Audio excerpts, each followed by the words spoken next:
Good to see you, Bill. Can you hear me okay?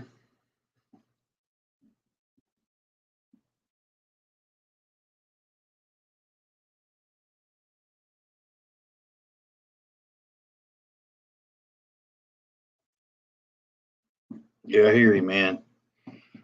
Thank you for that. Yeah, it's times are getting ready to be real tough on a lot of people, man. It's not going to be a smooth ride, that's for damn sure.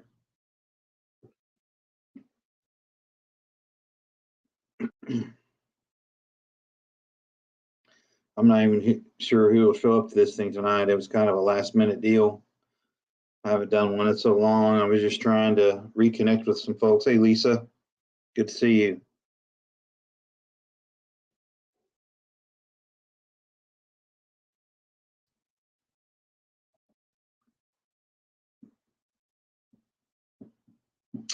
Hey, Cashew, good to see you.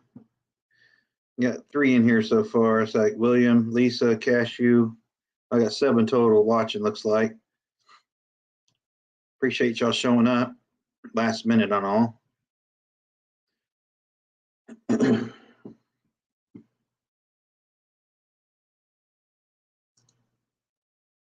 Hey, Tam, good to see you. Hey, Texas Prep, good to see you. Been missing all y'all too. I see a lot of y'all on Off the Walls channel and some other channels. Hey, Valerie, missed you there.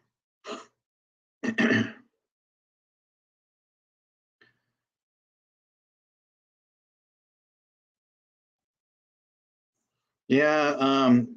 So yeah, I've been busy with work and then been doing a little bit of fun stuff too. Been doing a little bit of traveling and some concerts, if you will. Um, living life, I guess you could say, and troubled times. Hey, TH2, good to see you. Living, trying to live the life at the same time as prepping. I think it's important because God knows when the next, lockdown's coming and whatnot. So, I'm being a little bit sarcastic there. I'm not locking down for anything, but you know what I mean.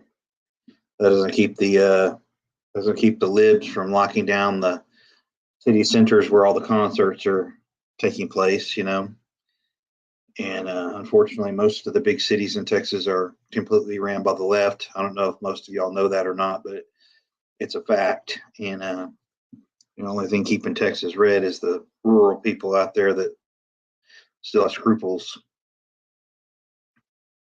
But good to see all of y'all. I wasn't sure who would show up to this thing or not. Like I said, it's been a while, and I've been in and out, you know, doing things, and I'm still doing the things and prepping, of course. Hey, Mary, good to see you. I think I've been to four or five concerts um, this year already. I have tickets to another one tomorrow, but I don't think I'm going to go. I'm going to probably give those away. Um, Anybody in the Dallas area that wants to go to a show tomorrow at it's at the Dos Equis Pavilion, which is down in Fair Park in Dallas. I've got 8 tickets to Dirks Bentley and 38 Special tomorrow night, Sunday night. If anybody's interested, you can have them for free if you're in the Dallas area. I'm sure you wouldn't want to travel too far, but if you do and you're going to come, I'll give them to you. It's not a big deal. Um, I didn't pay anything for them; they're free. But again, that's 8 tickets. Hey, Sunfish. But yeah, I got 8 tickets to 30 to Derek's Bentley and 38 Special tomorrow night, Sunday night in Dallas. If anybody wants them. Yeah, I really like 38 Special. I'm not really into country too much. Um, hey, Truth, good to see you. I'm not really into country music too much. I mean, I know all the big hitters like Garth and whatnot. I'm not big into country. I know who a lot of them are, but it's not really my forte. I'm more into rock and heavy metal. But I listen to a little bit of everything. It's not all hardcore stuff, but so if anybody wants 8 tickets to Dirks Bentley and 38 special tomorrow night in Dallas. Just let me know and we'll try to get him to you somehow.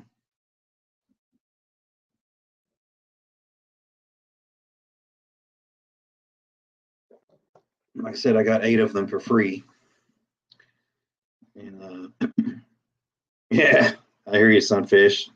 You know, that's a band I regret never being able to see live, but I was in the Army when they were big and I was always gone. And yeah, I really do regret not being able to see Pantera. It's one of my favorite bands to listen to. Of course, Texas' most famous metal band as well.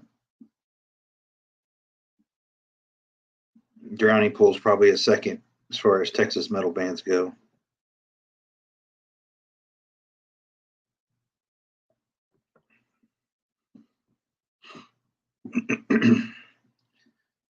It's a shame we lost Dime so early, and then Vinny just passed a couple years ago. It's sad, sad, sad, sad. Oh yeah, yeah, I heard about them. I don't know them too good. I've heard the name though.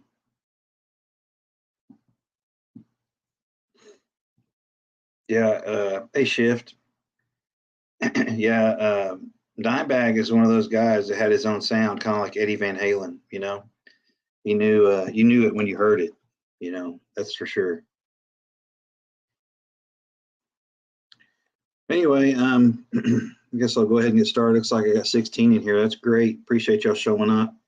I know it's last minute. I just haven't done anything in a whole long while, so had a few moments and wanted to, just hop on here and show everybody I was alive and see what all you are doing and how you're doing and continuing to watch the world fall apart. You know, it's just a really bad time. Um, and the rhetoric is still heating up. And it's unfortunate that we have such amateurs in our own government that can't seem to get out of their own way. And all they're doing is making things worse. And, I'm at the point now where even if we don't exchange any radioactive stuff, the damage is still really all done because politically, this thing's a wreck, and economically, the the tide is turning on the dollar.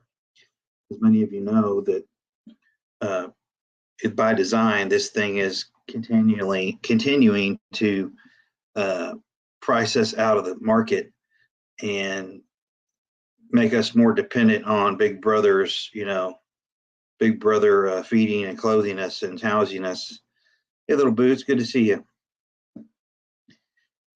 So, I don't have a crystal ball. I certainly don't know what's really going to happen, but um, as things continue to fall apart, all we get out of this current group of political lackeys is, well, it wasn't as bad as last month, and that's like saying, well, last month you got shot with a 45, and this month it's only a 380. I mean, that's just stupid. So, hey, Annie, good to see you, Annie.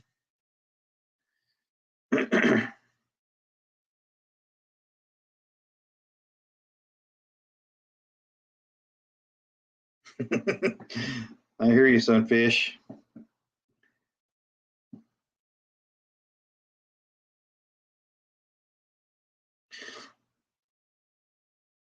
But I'm gonna just keep doing the things, and I'm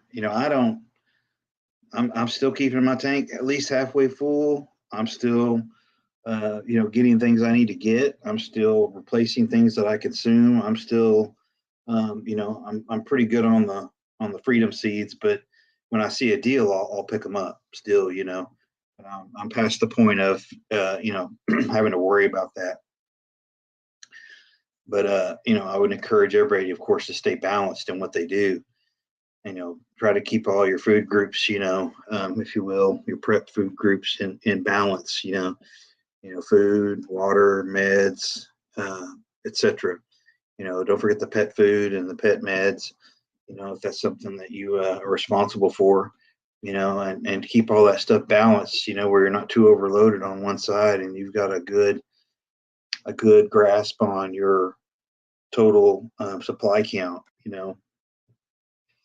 And another thing too that I think a lot of people, especially new people that are getting into this, a lot of times they need a plan written down for them, so they can follow it like a script.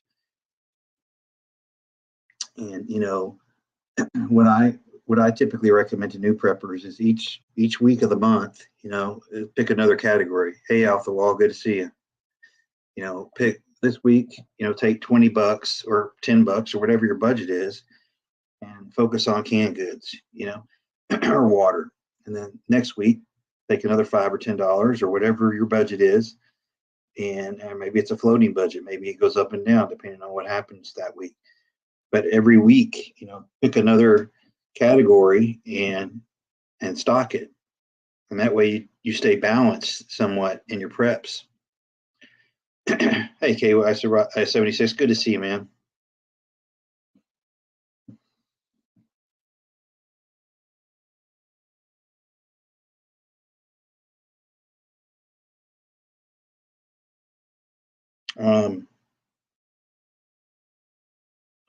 But yeah, it's with the increased volume of people that are having to live in vehicles. And I'm seeing it every day. I don't go to Wally World or the grocery store every day, but I probably go a couple times a week, or I go by there at least, so one or the other. And it's you can see the amount of lot residences picking up, because you can tell they've usually got parked under a tree to get shade, and they've got a blanket, the window, rolled up on a blanket, so they have like a little, a shade or a privacy curtain, if you will, and stuff like that.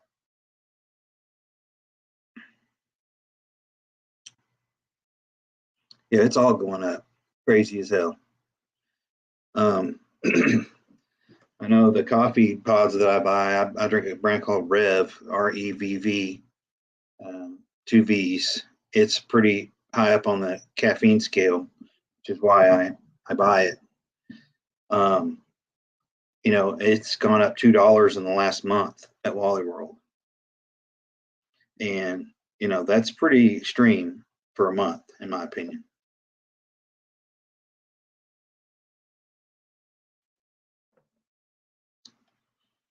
Another thing too is your vehicle stuff. Of course, if we get EMP, it's pretty much all over but the crime. But for some reason, we don't, and your vehicle still works, but we still have an SHTF problem.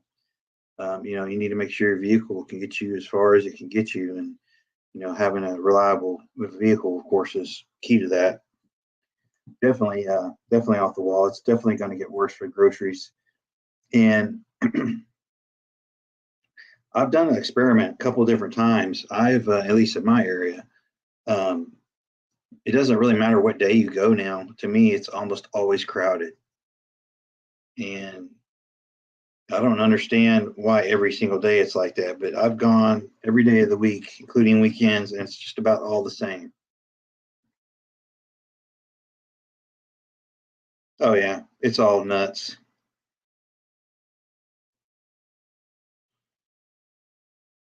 I was lucky and got me an old pickup a couple years ago, cash truck, and it's pretty reliable so far. But I keep it out there, and it's ready to go. But don't forget to get the things that you can afford. Like a serpentine belt. Hell, those are even high. Hell, those are sometimes $40, $50. But you may need a yeah, that's true, Sunfish.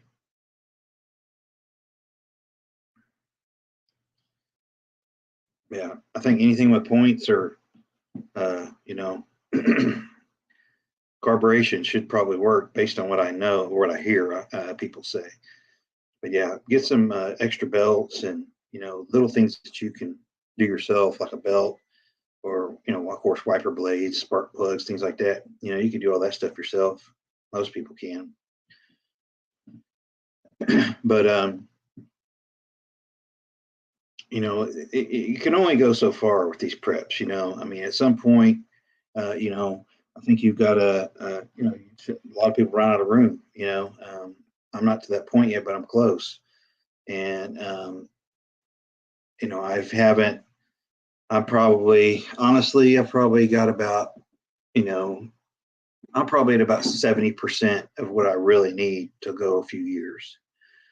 Um, it's just not. It's not really feasible or practical for me to do to store all that stuff on site. Now, again, that's just at the house. I have that little ranch out in West Texas too that we've stocked pretty well. Okay, all right, that's good to know. I got a little mountain bike too. Hell, if it all goes that bad, I guess I'll you know be on the pedal system. But obviously, at the end of the day, and there's been a lot of videos and lives on this subject, but my obvious first plan is to just bug in and protect the fortress, if you will. And that's where everything's at, pretty much. That's the way I've engineered it to go. And I've worked pretty hard, like a lot of you, at fortifying this place and stocking it with materials that I need or think I'll need. And I think that's all you can do. At some point, you've got to be content with what you have, and learn to use that stuff the best of your ability. And it is what it is. Read some books, watch some videos. And to me, gadgetry is cool, and it's nice to have tools and trinkets and gadgets. But you know, who knows what it's going to take? Who knows if you know? To me, simple is best. You got these people that run around and buy. They'll go a $100, $200 backpack and fill it full of 100 pounds of canned goods and whatnot. And all that's going to happen is they're going to put it on, fall down, and somebody's going to kill them and take their stuff. And that's how that's going to work if it really goes full blown SHTF. You're not going to walk very far with 100 pounds of weight on your back. Most people can't. I've done it before, and I can't even do it. And people need to quit believing in what they see in movies. Off the wall touched on it yesterday, and talking about a lot of people were having, they were saying different things, this and that, about Pelosi's husband getting attacked and whatnot, and that a lot of people are just, talking about stuff on the internet and running their mouth. And, unfortunately, for those of us that have seen combat and conflict, it's not pretty. And the last thing you really want is that, and all that goes along with it. So,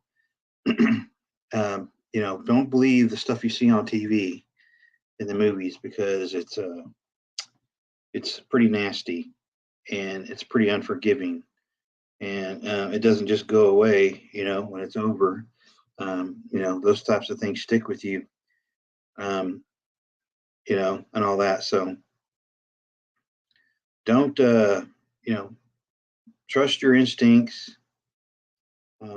Keep prepping your supplies, of course, and prep your skills. There's a lot of good information out there. You have to, of course, sift through a lot of the information that you read and see, because it's not always good information. There's people that have a lot of errors and omissions in what they say and do and show, but it's not that I don't think a lot of them intend to, be less credible. They just haven't studied the subject enough, perhaps, or maybe they heard something and they're just regurgitating it, which is something that I really don't want to be known for, in my videos. And that's a lot of times I don't do videos or lives because people have been talking about what I want to talk about all day, and I don't want to just regurgitate stuff that somebody's already probably done a good job of explaining or whatnot. So I did one yesterday about a fireplace, a gas fireplace bypass switch that is underneath the tray of your self-contained gas fireplace. So if you haven't seen that, go back and watch that. If you have one, it's pretty eye-opening. Again, I didn't even know it existed until somebody told me about it in the family. So you might want to go back and watch that video if you have a self-contained gas fireplace. That's pretty helpful information. It helped me a lot during Ice Mageddon. We basically wouldn't have had any heat if I hadn't have, been told that on how to bypass that gas valve, because every time the power would go out, which we were on like a rolling blackout, so we would have power for 20 minutes and it'd be off for 2 or 3 hours, right? And so wasn't enough for the central air conditioning system to keep up, or the heat pump to keep the house hot. So every time the fireplace was on during the power, power was available, it was great. It heated up pretty quick. But what happened was after the power would go out, there's a gas safety switch on the gas line to the fireplace, and it turns off. So the gas is shut off during a power outage, so gas isn't free flowing through your house. So it's a safety device, safety mechanism. Well, there's a little battery pack or a bypass switch underneath that, a kicking bird, underneath the tray of that gas fireplace. It holds 2 deep cell batteries. And so what that does is when the power goes out, that keeps the electric power to the fireplace system, which doesn't shut off the gas, which keeps your fireplace going. And once we did that, this place was nice and toasty. Now, of course, you got to have gas. You got to have natural gas. If you do, you're good. But that's what I always say. In wintertime, if I can only pay one bill, instead of if I can only afford gas or electric, I'm going to probably pick gas so I can keep this place warm.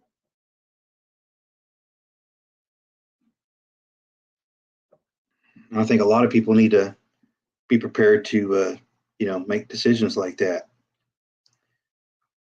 If you prepare yourself accordingly, you probably can withstand, a lot. But for those of us that have been kicking the can down the road, or those of y'all that have been kicking the can down the road for all this time, it's a pretty risky proposition to do that. Yeah, I got propane heat too, farmer son. I like many options, if you will. Sort of like firearms. I like many options. And it's nice to have those options, but you got to plan for it, I mean, it was crazy at the store today. It was probably, I think it was like for the coffee creamer, the liquid coffee creamer was like the cheapest, like the store brand was $5 a bottle today. Crazy. And you couldn't even really find the ones that you wanted. They were just like weird flavors and whatnot.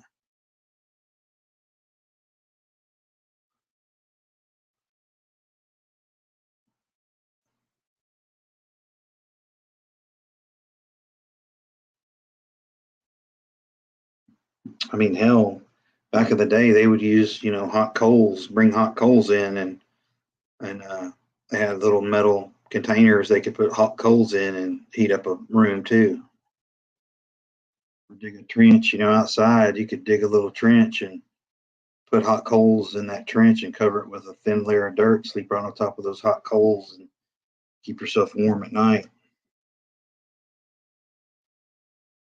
Oh, is that right, Kicking Bird? Good, man, good.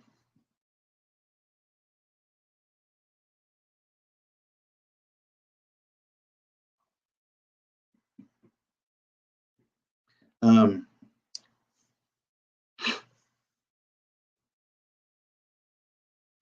so again, with all of the insanity taking place overseas, and again, it depends on who you want to believe, right? The rhetoric is from this side of the pond that Vlad's getting his butt kicked, and a lot of soldiers are deserting and refusing to go and report, and it's not looking good from their strategy. But I don't know. I mean, it sounds to me like they may have a problem, but I don't know that I want to believe anything the media is saying either. So it's one of those things where you have to make up your own mind and trust your own judgment and believe what you want to believe or what you think is most likely to be true, because it's so unreliable. Um, and I don't understand why. Well, I understand why, but they don't seem to be getting better. They just seem to be getting worse. And with the midterms coming up, I'm not.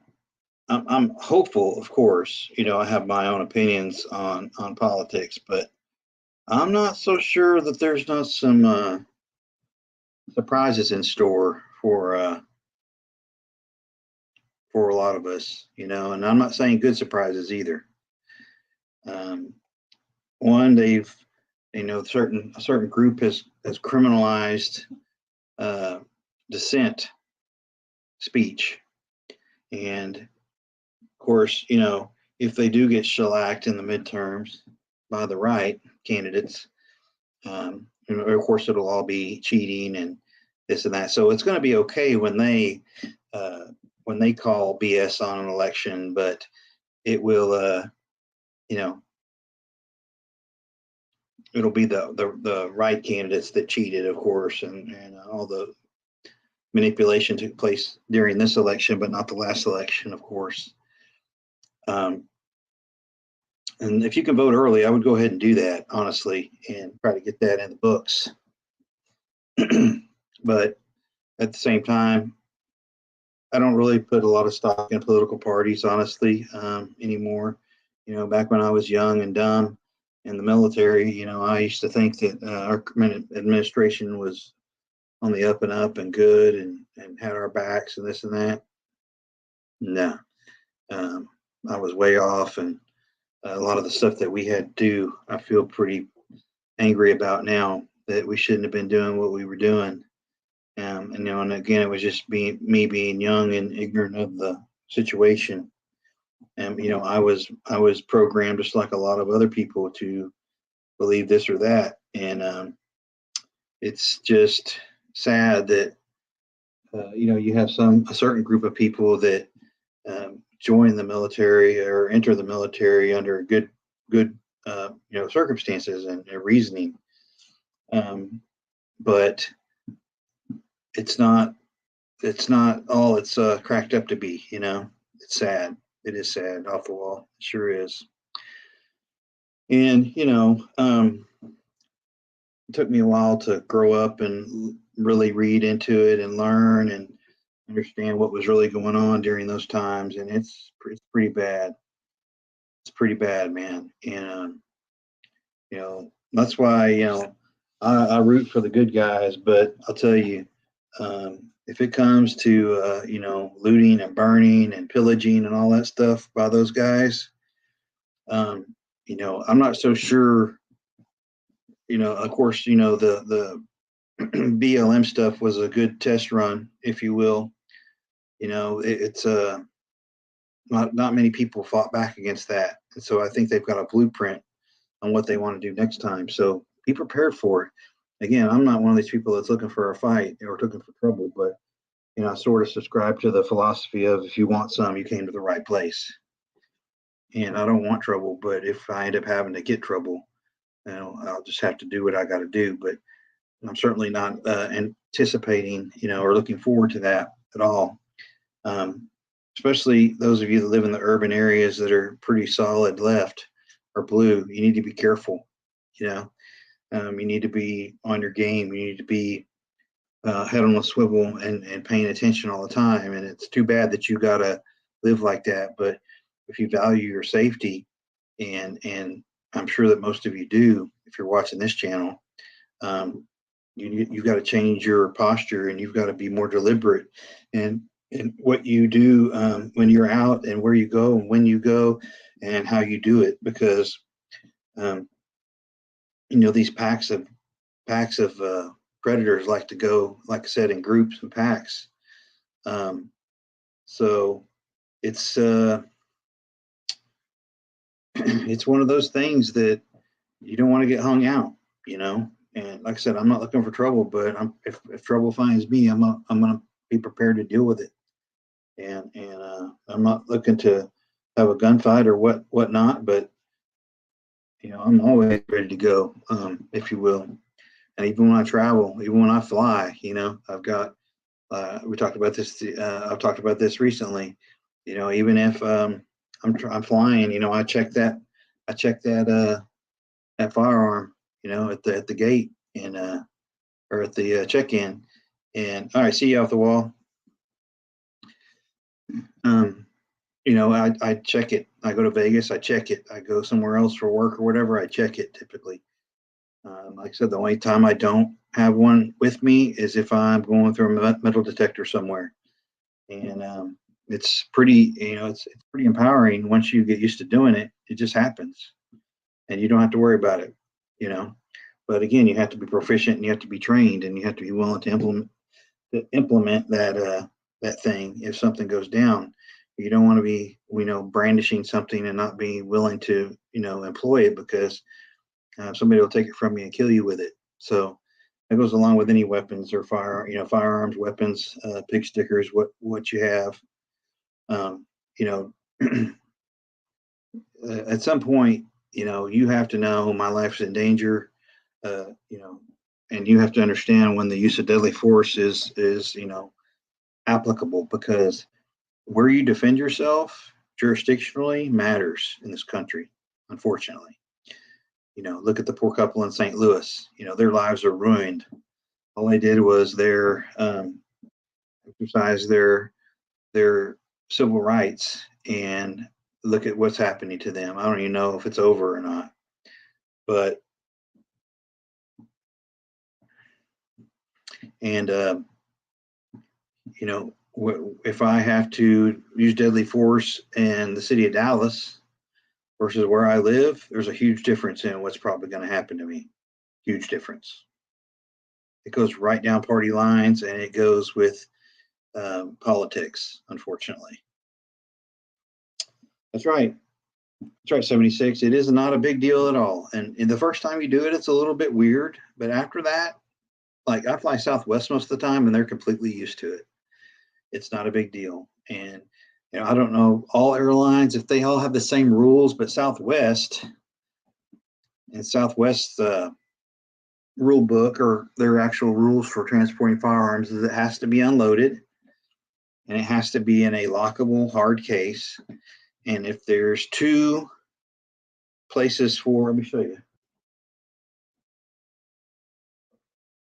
This is the one I typically take for my Glock 26. But I have two extra magazines here, and then the firearm goes here. And so this is a Pelican case. And you can see it's got place for two locks. If it's got a place for two locks, they want two locks on it. Now I just use the TSA locks because I don't want them cutting my locks off. But what you do is they'll have you will roll up your suitcase to the full service counter usually, and then you'll say, I'm so and so, here's my ID, I need to check a firearm. I say, okay. They give you a little card to fill out, give them your boarding pass, your ID, and then you fill out a little card. And so once they verify the gun is locked, this little card goes right on top, and they tape it on there, and it goes right back in your luggage. Zip it up or whatever, buckle your suitcase, lock your suitcase, and then they throw it on the belt, and that's it. It's real simple. And again, every airline probably has their own rules. I typically fly Southwest, so I know their system.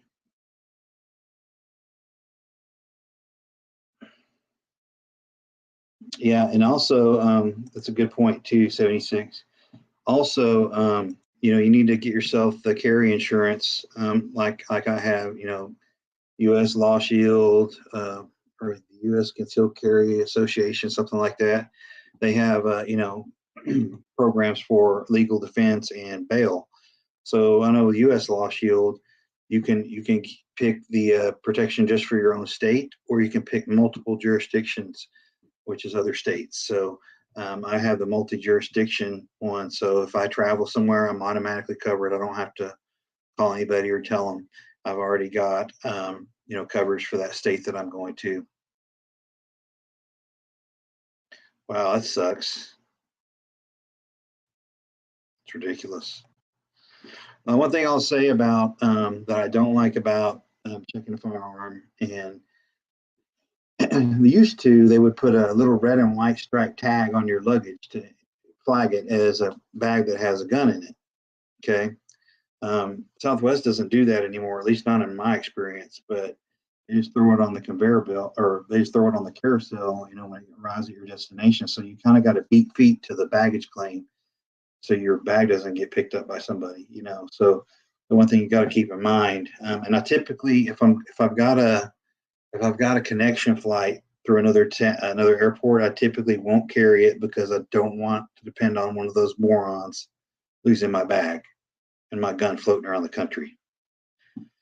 So that's the only time I typically won't check a gun, is if I have a connecting flight, which I really try to avoid. So if I have to nonstop going from here to there and that's it, then I'll check it and pick it up. Yeah, I've heard that some airlines and airports have a different method when it comes to picking up your gun from a checked bag.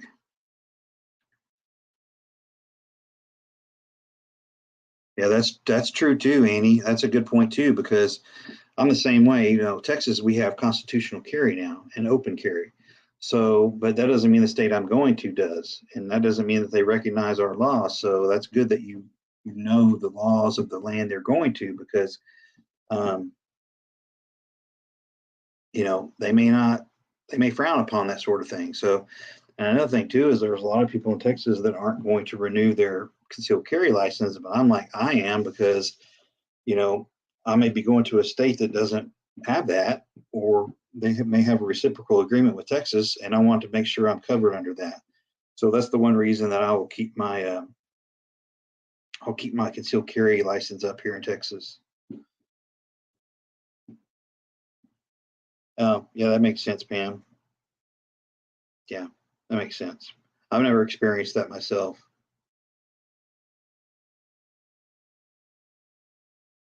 But it's always a kind of a nervous time, when I get off a plane and I'm having to beat feet to the baggage claim carousel to make sure that nobody walks off with my, bag.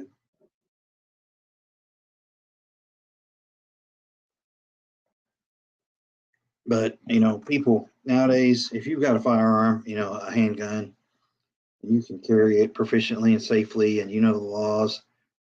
Man, you need to carry that thing with you all the time. I don't care if I'm going for a walk across the street at the park. I have it tucked in my waistband. You know, some clown thinks he's going to jack me on the walking trail. He's got another thing coming. He'll be pooping out of a bag the rest of his life, if not under.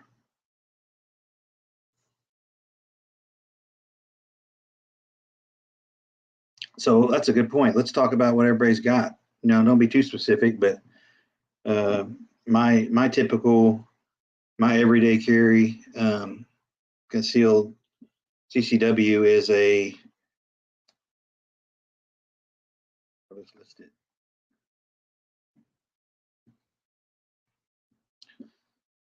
I also have a full size uh, go to war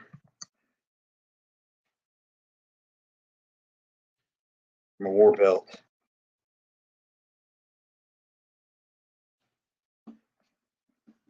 And my bedside gun.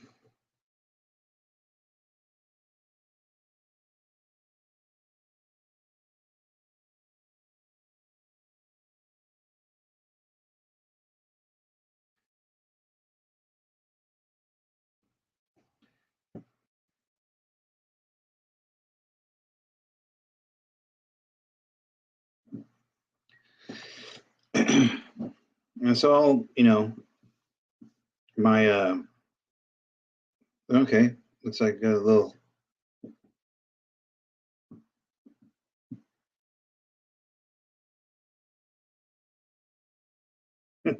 that's right. That's right. 76. I like that. Okay. There you go. Farmer's son. I like that.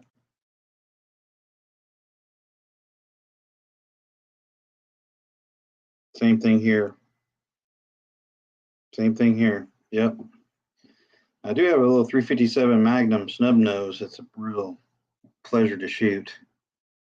That's like a hog leg, man. But good Lord, if I hit you with that thing, you got problems, buddy. It's going to take everything with it.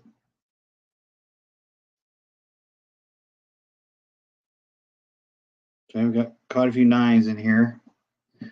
I like nines. Stella.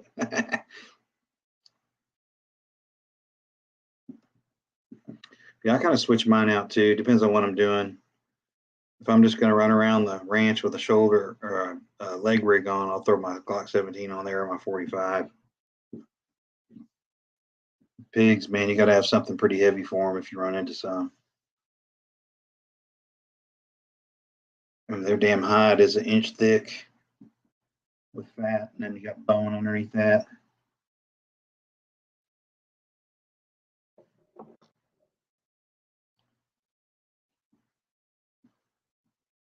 Oh yeah, it is nasty.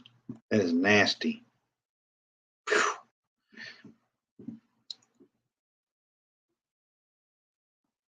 And I would suggest, I know a lot of people may have a different opinion about this, but I suggest, keeping one 2A item tucked away somewhere in a safe or a hidden compartment somewhere.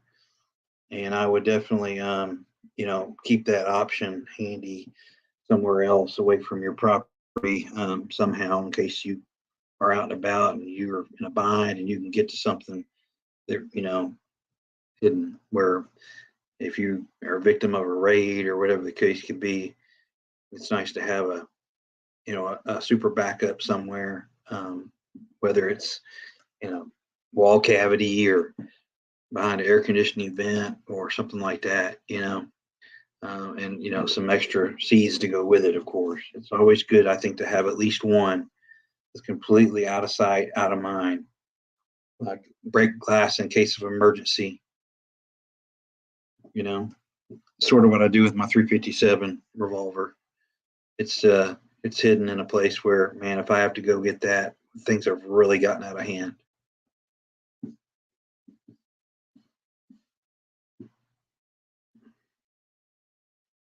And then, of course, I'm always I've been a big fan for years of having a long gun in the vehicle as well. Of course, hidden out of sight, not in plain view, but accessible because I don't want to be caught in some ambush or roadblock or whatever out on the road, and all I got is a handgun. I want something a little bit heavier than that. So my long gun of choice currently in my everyday vehicle is just a 12 gauge pump, and it's got a collapsible stock, 18-inch barrel. It's a shorty. It's nothing special. If it gets stolen or burned up in a crash or whatever, lost, it's not the end of the world. I have a lot uh, better ones in different places, but I would encourage you if you can do it safely and hide it properly in your vehicle, especially if you're going on a road trip, to maybe have a long gun in your vehicle of some kind, because you don't want to be stuck out there with just a handgun, in my opinion. And I've got slugs and buckshot, go along with it, and some bird shot. To be honest, because maybe you have to kill some birds to eat or whatever. If you're out and you get lost or get hung out somewhere, at least you can hunt with it, right? There's sort of a twofold approach on that. And of course, You can also, buy the little CCI birdshot bullets for your or shells for your handguns too. Now, they're expensive. Academy has them. They run about $1.50 a bullet. But if you're out and about and you need to kill a bird or something to eat and not tear it up too bad, those little CCI rounds are pretty handy. Mm-hmm. They sure do. They sure do. They have one. It's almost like a cargo bag. It hangs over the back seat headrest. And something else you want to make sure you do if you get something like that is you want to make sure you get the same color as your seats or your interior so it blends in with the background. Okay. So I used to have the same thing in my SUV, but it ended up getting torn up and sort of didn't like the way it ended up happening for me just because I had a lot of stuff in it. But probably my fault that I overloaded it. But now I have more of a plastic hard case that sits in the trunk area that's locked.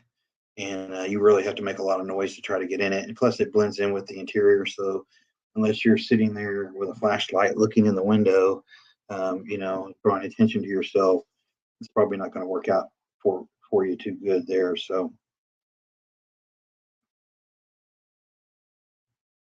yeah, exactly. Yeah, that's what I'm talking about. Hey, Willie, but can you imagine being stuck out on some highway or urban interstate or urban roads in an ambush or a protest where people are going crazy and all you got's a little handgun on your side? No thanks. I want people out of my way.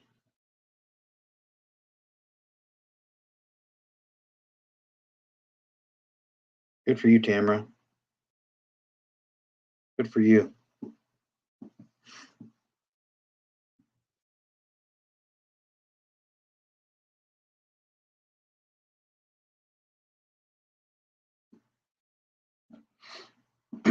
And of course, if you're going to carry a long gun, make sure you've got the freedom seats to go with it.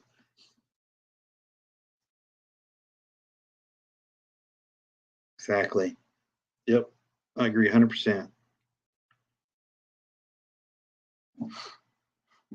And like I said, I wouldn't, I'm not gonna store my highest value long gun in a vehicle all the time, but um, you know, it's gonna get the job done. And it's important. I think that you have options, and having a handgun with one magazine in it is better than nothing. But you need to have some more. You need to have some more seeds to go with that. So I have another little small little kind of like a shoulder bag that fits in my backpack. That I'll just show you.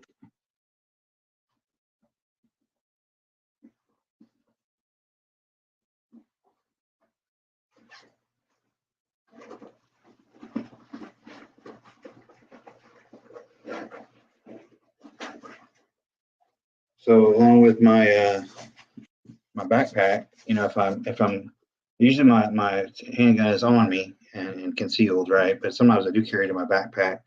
If I'm going on a long road trip, I'll just set my backpack next to me in the passenger seat or whatnot.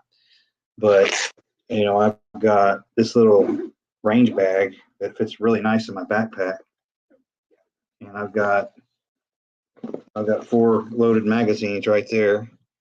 Okay, extra. I've got um, a multi-tool, some gloves, and I've got a little magazine, little cheap magazine pouch for my belt that I can roll with as well. And it's got a strap, and all I got to do is just throw this around my shoulder and go. You know, well, that stays in my backpack as well. So, I mean, you have to plan this stuff out, and I'm a big fan of not having to transfer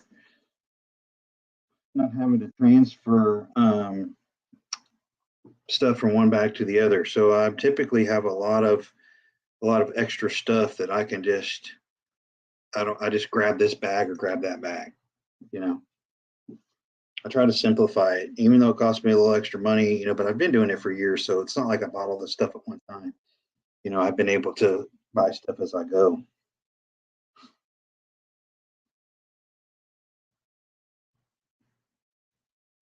But you can get like little range bags and stuff, but you can even get them at Wally World if you have. I think I got this one at Wally World actually, but it's small enough to fit in my actual backpack, so it's with me all the time. So I think it's important to have those options. I've always been a fan of having a lot of rounds. I'm not an expert marksman. Never have. Even when I was in the military, I was not an expert marksman. I've always been good enough, and qualified, this and that. But I like the option of having a lot of bullets because it's not going to be like at the range where it's nice and climate controlled and you're on a shelf and you're looking at a paper target and whatnot. It's going to be adrenaline. It's going to be stress. It's going to be all kinds of things going on that you're not going to experience on a gun range. So be prepared to deal with that.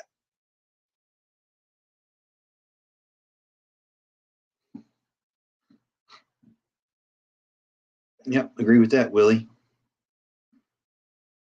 And the same thing goes with the political stickers. I mean, just I think at this point, people, I think that people need to be, they need to adopt a gray man approach, and I think you need to do it right now. You know, I'll wear this Glock hat out from time to time, but sometimes I won't. Sometimes I'll just wear a plain gray hat or a plain gray hoodie or a black hoodie. You know, just depends on the situation. I'll change stuff up too.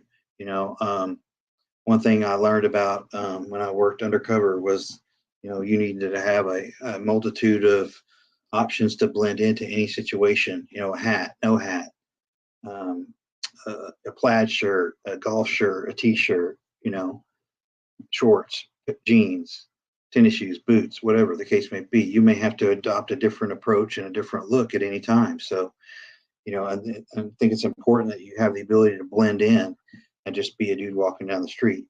I've mentioned this before. If we get full blown SHTF here, yeah, I'm not going to go put on BDUs in my situation because I don't live in a rural you know you know vegetative environment. I wear jeans, a regular shirt, and a regular backpack, and there's nothing about me that says this guy's got guns or this guy is a prepper or this guy's a veteran or whatever. I just am a dude walking down the street, and I want them to guess, and they'll be guessing wrong. you know so I encourage people to, I'm not telling you don't believe what you believe. What I'm suggesting to you is that you don't call unnecessary attention to yourself either way, and just blend in, keep quiet, play the game. That's what I say, play the game. And we don't always get to choose the incident, it's going to choose us. And it's always important to watch and listen, and instead of run your mouth, always just be willing to look and see what's going on.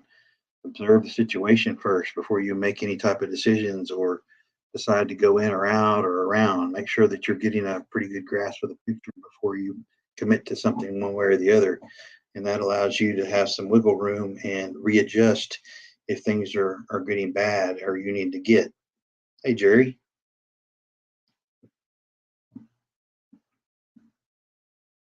Hey, Christina. Good to see you. But I think it's important that people start adopting the gray man approach right now, if you haven't already, because um, as the economy continues to slip, as times get tougher, as people still are getting laid off, or fired, and as hard as it is for people to feed their kids, um, you're going to start seeing the animal come out in a lot of people. And, if I couldn't feed my kids, I would be pretty upset about it too, you know. And a lot of people just, they don't, they're not learners, they're not listeners, they're learners. They have to learn the hard way before they get it. So I want to encourage people to be a listener and not necessarily a learner. I had to learn the hard way on some stuff too. I'm not saying I didn't, but I think that it's important for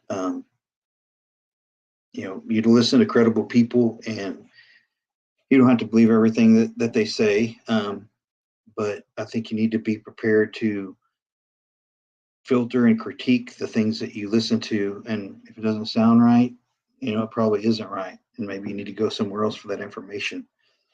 And always trust your instincts. It's easy to buy into the fear porn and all the fear mongering that goes on a daily basis on YouTube. And some of it is legitimate stuff that you probably need to be worried about, and some of it's a little over the top. But we all have to make our own decisions, with what we want to believe in, and let soak into our brains what we want to prepare for. There's again a lot of fear mongering that's going on, and some of it's legitimate, some of it's not. But I think that most people probably at this stage of the game that have been doing this for a little while, have a pretty good grasp of what's likely to go down. And my personal opinion on the whole prepping, sphere, if you will, the whole prepping genre is, I prep to lessen the pain. I prep to stay out of the camps, if you will. Because when it comes down to no groceries on the shelves, no money in the pockets, people saying, you're going to hear radio reports, report to the stadium at 5 o'clock to pick up your food basket or your food box. That's the kind of stuff I don't want anything to do with. It does happen. It does happen to all of us, Willie. It does happen. It does happen.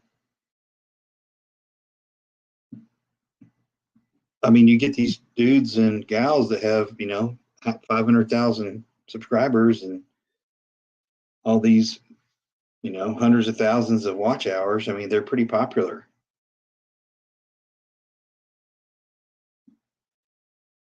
I agree, Christina. I think you're right. I think we're already there. A lot of us are already there.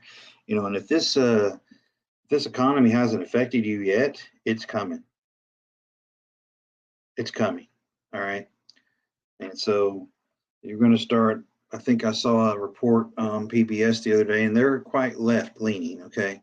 And it was, they're expecting 150 to 200,000 layoffs beginning in January per month.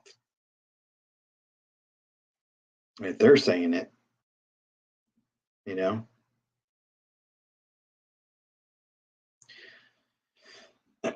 And don't forget,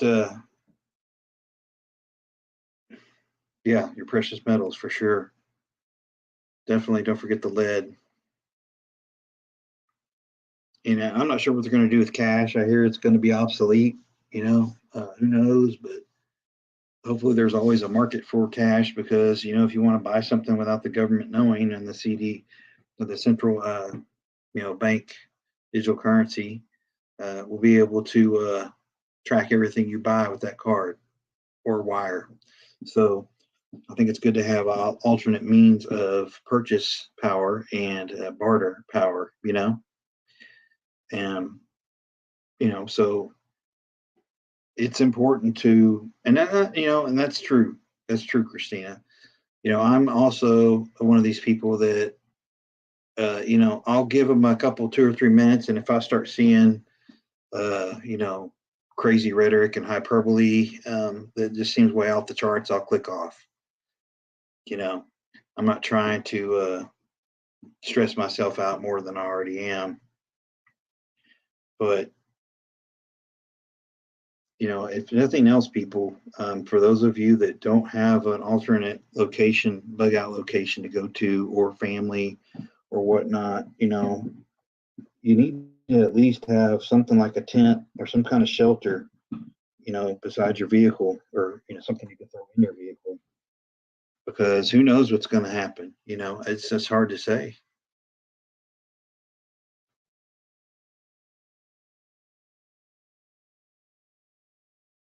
Mm. Yeah, I know progress real. Yeah, it's going to happen. And I think I talked about this with Off the Wall the other day, or on his channel the other day. I said, it's important that you prep your ass off during good times so you can withstand the bad times.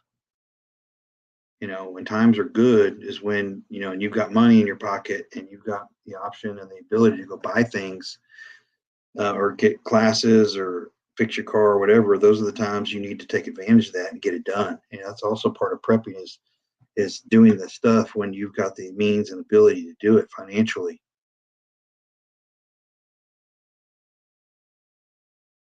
I like that. Yeah, of course, here's my thing too. If it comes to a point where I got to leave my castle, uh, number one, it's probably not going to be there when I ever come back. So I've got to be prepared to abandon that, um, for good, which is a pretty damn dire decision. And if it comes to the point where I have to leave this castle because it's gotten too bad or too dangerous, it that tells you how bad it's gotten, because that's not something that's at the top of my list at all. I'm more of a ride it out type. This is where everything's at for the most part. I mean, I do have a little ranch out in West Texas that, it's about a 3 hour drive though. So again, are you picking the right time to go? Can you get there safely? What kind of pitfalls are you going to run into on the way? These are all things you have to understand. If it's bad enough for people to be bugging out, first of all, you're not going to be the only one bugging out. Second of all, it's probably not going to be safe to try to get there.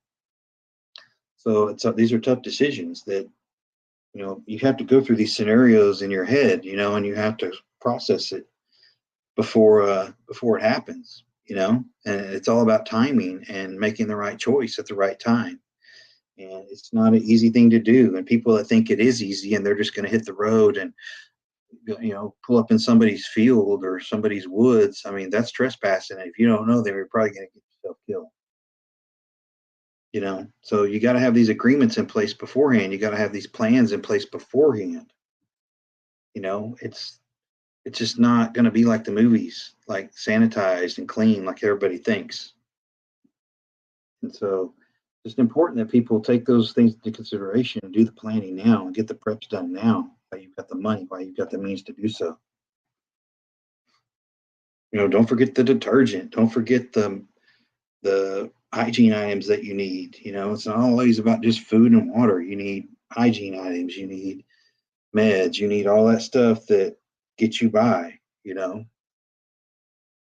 it is a long walk, brother. If I have to do that, luckily my uncle's got a bunch of horses. Um, we'll probably have to bring along, but you know, certainly not looking forward to that if it comes true. But the one thing I have done, at the ranch, is I've set that thing up to where, uh, wherever I'm at, if I'm in Oklahoma or if I'm in the Panhandle or if I'm in West Texas or South Texas or whatever, and I've got it set up where I don't have to go home. And that's, I think, people that have bug out locations need to prep their bug out locations, or their plan B's or whatever. They need to plan those for that scenario where, what, shit, I'm 2 hours away from home, but you know what, I'm an hour from the bug out location. I'll go straight there and I'm good. That's, I think, what people miss a lot.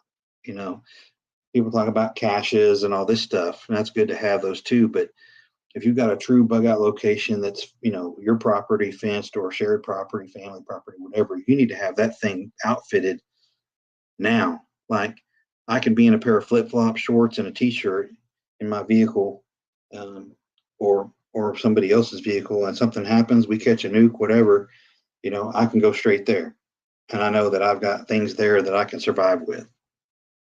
Not saying it would be super comfortable, but I could survive there. Of course, I'm just using catch a nuke as a scenario, could be anything.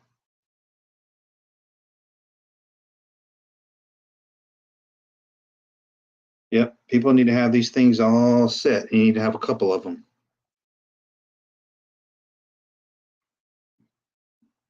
So again, everybody's different, right? Everybody's got a different set of circumstances and options when it comes to this stuff, and that's good. I think everybody needs to have that ability. But if you've got an extra firearm and you've got a bug out location, store that thing there. You don't want to have to go home. All right. And I think that goes with every person in your family. If you've got a family and you've got a spouse that drives, they need to have stuff in their vehicle too. And they need to know how to get there. Draw a paper map if you have to. So there's a lot of stuff that people, I think, need to still do when it comes to prepping and having alternate plans if things go south.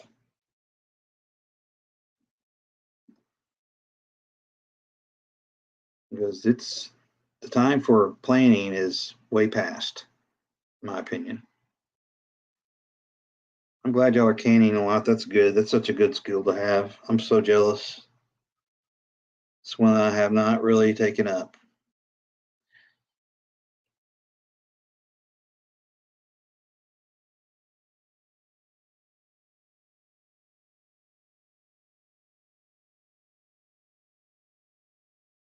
It's awesome.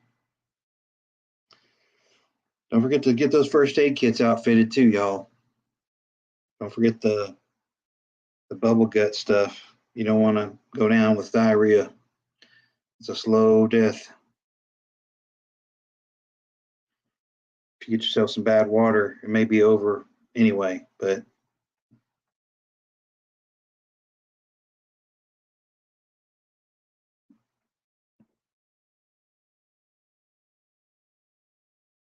the intestinal problems could be a real deal for some people, unfortunately. And I'll be honest with you, we get full blown SHTF. I think we're going to lose 40 to 50% of the population within the first couple of weeks. They're just not going to be able to handle it. I mean, you got people that can't survive, 24 hours without Wi-Fi, and it's just there's going to be people eating bullets and everything else.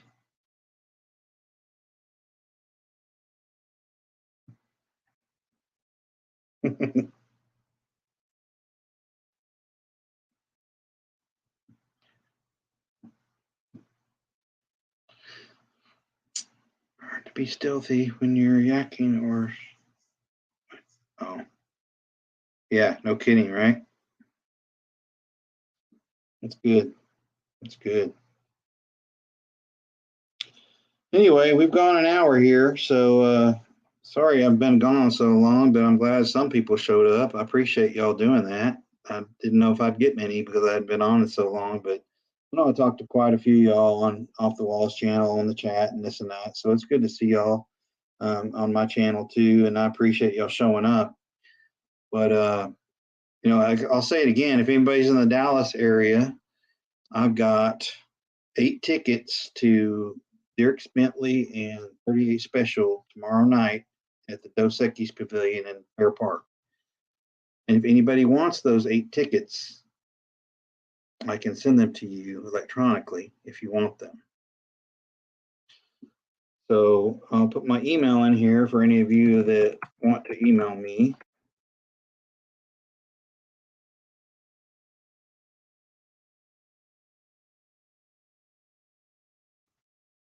If you want to email me for that, feel free to copy that email and send me an email, or if you just want to email me, that's fine too.